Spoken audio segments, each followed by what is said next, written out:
Hi everyone, and welcome to Sisters for Financial Independence. In today's video, we are going to talk about all the ways to help you stop overspending. If you are in credit card debt and you want to start paying it off, if you just don't want to live paycheck to paycheck, this video is for you. This is going to be part one of how to stop overspending. Thanks for joining me today. My name is Catherine Agupjan, and here at Sisters for Financial Independence, we talk about money, motherhood, and everything else in between. My first tip for you today is not something unique, but something that everyone will tell you to do, and that is get on a budget.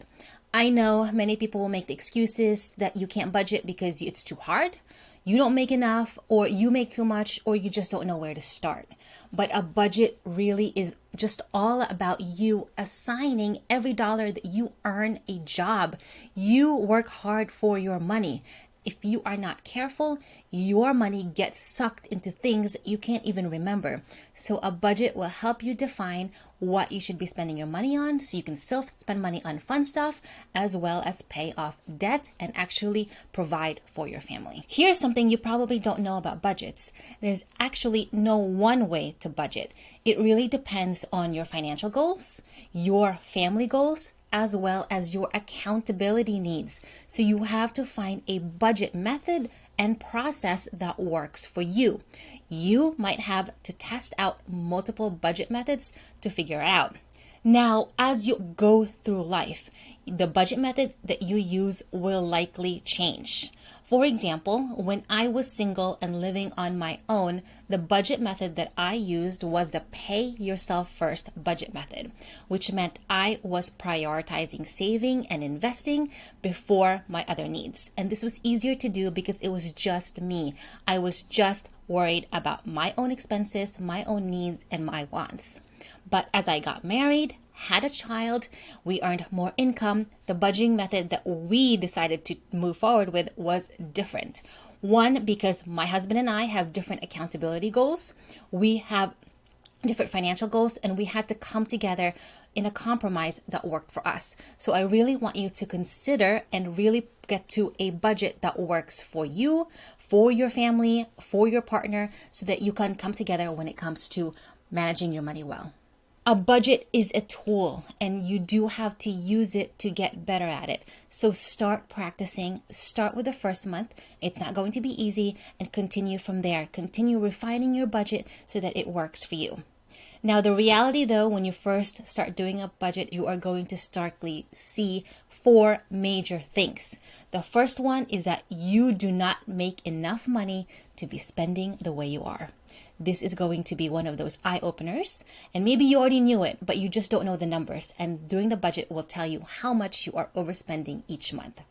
The second thing is that you spend money on stuff that you can't even remember buying, or you don't even bring value to your family. So you want to look at what you're spending on, and in the next few tips, we're going to walk through how you can get your expenses reined in so you are better at budgeting and you are not overspending.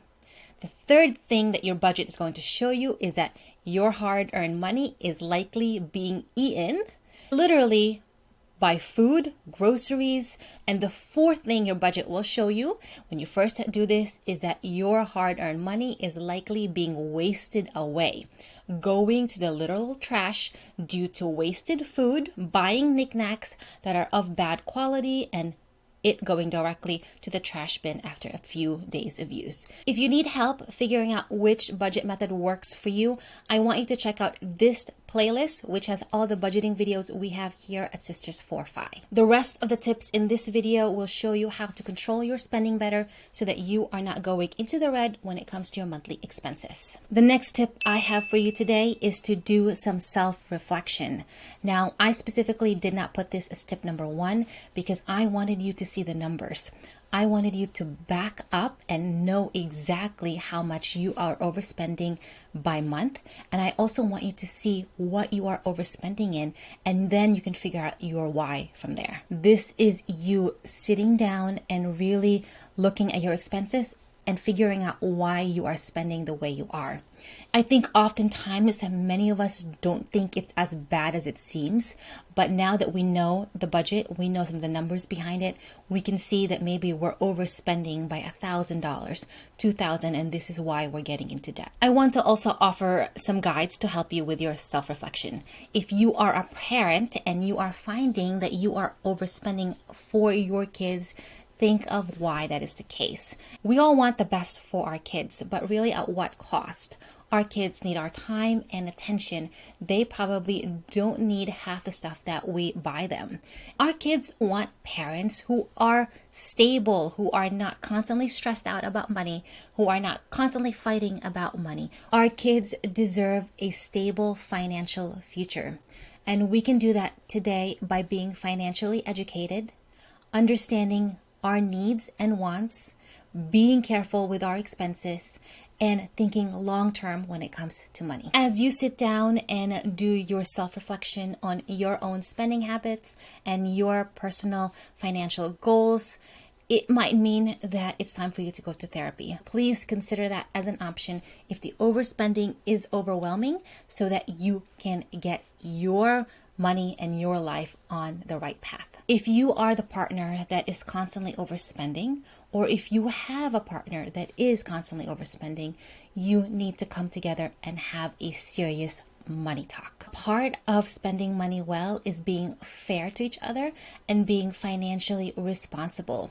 If one partner is overspending, racking up debt, while the other partner is working their butt off to pay for the household, pay off debt, this is not a fair commitment. If you are partnered together, you need to be sitting down and really understanding what is happening with your household and figuring out the best way to move forward with your finances. It may be a reality that your family just does not have income to support all of your expenses, and you both need to come to that realization so you can figure out how to move forward. If you need help reflecting on your own money goals, the Money Journal can help you. This is a guide I made when I was going through my own journey of getting out of debt, of getting my money really handled well. And it's part book, so it has information about how you can manage your money better, because financial education and literacy will be key.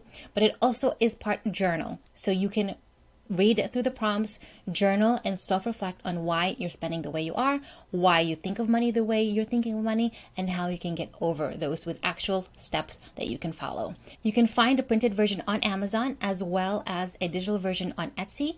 Links are in the description. Read more about it so you can see if this works for you. Third tip here to help you with your overspending is to make your expenses predictable. Now, many of us don't plan enough when it comes to spending. We know birthdays come every year, Christmas comes every year, back to school comes every year.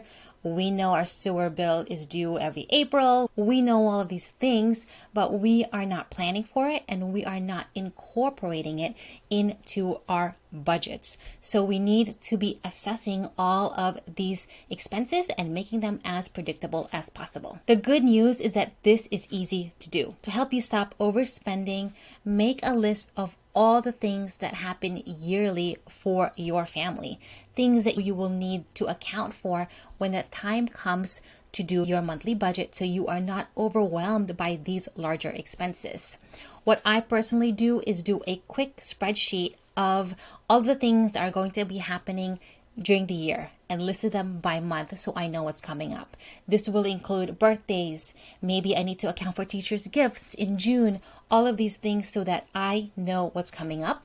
Now, of course, we can't plan for everything, but I guarantee you there's a lot of things you can plan for so that you stay ahead with your money and your expenses. Once I have this draft of what I call my annual budget, now I start figuring out how much I need by the time that month comes.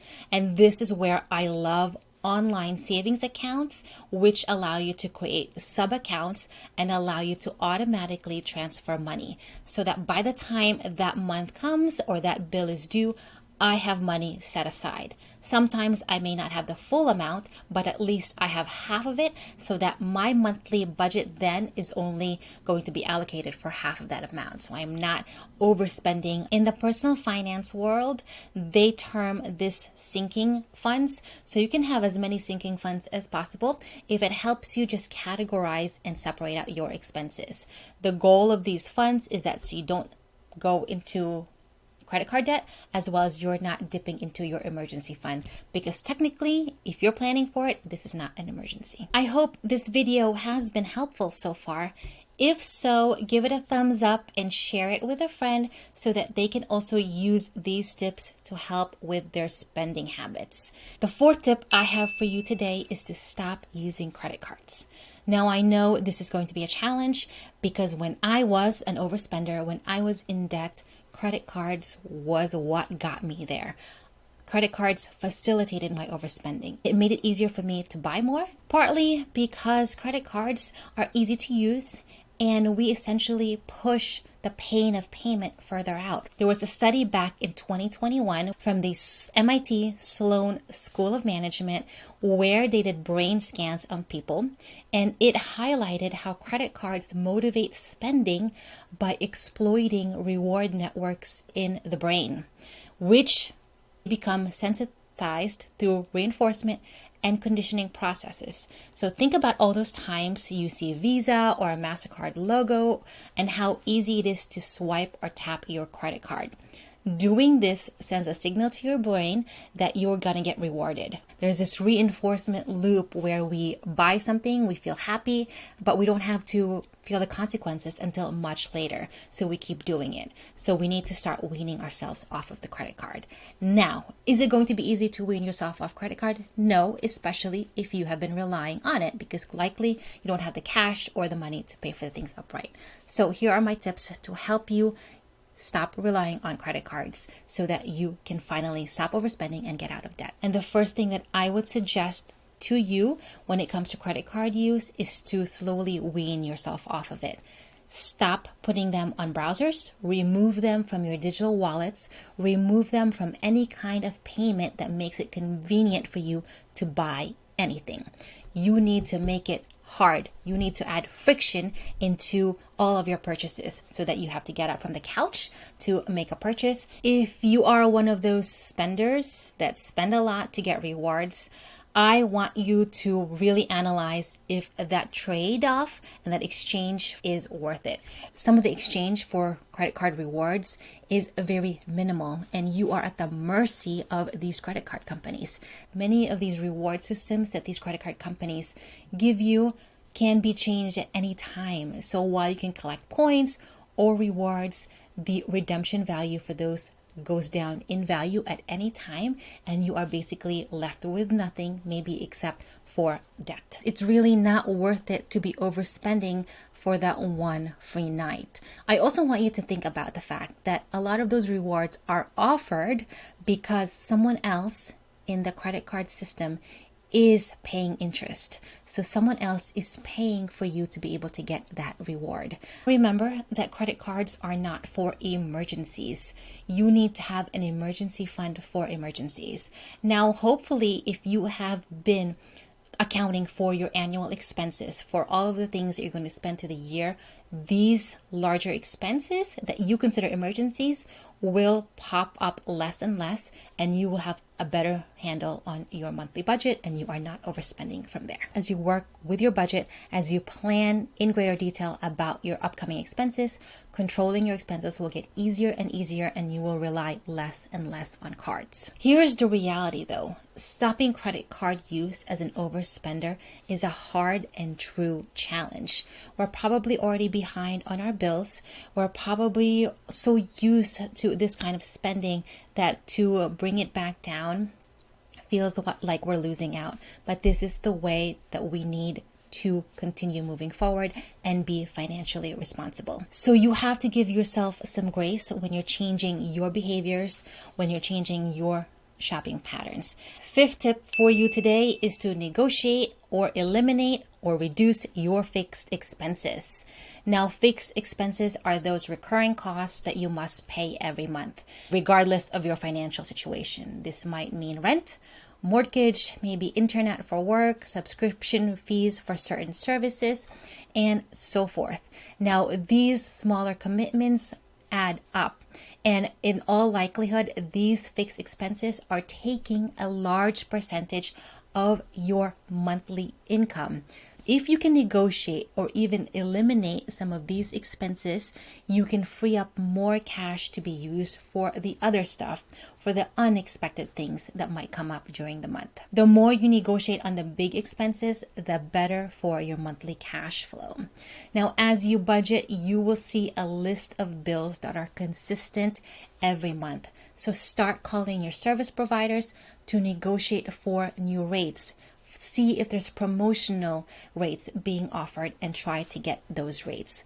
Spend some time in the next few weeks to call all of those providers, your car insurance, your internet providers, any other bills that you have, and see if you can get a lower rate or even eliminate certain charges. Here's a tip for you.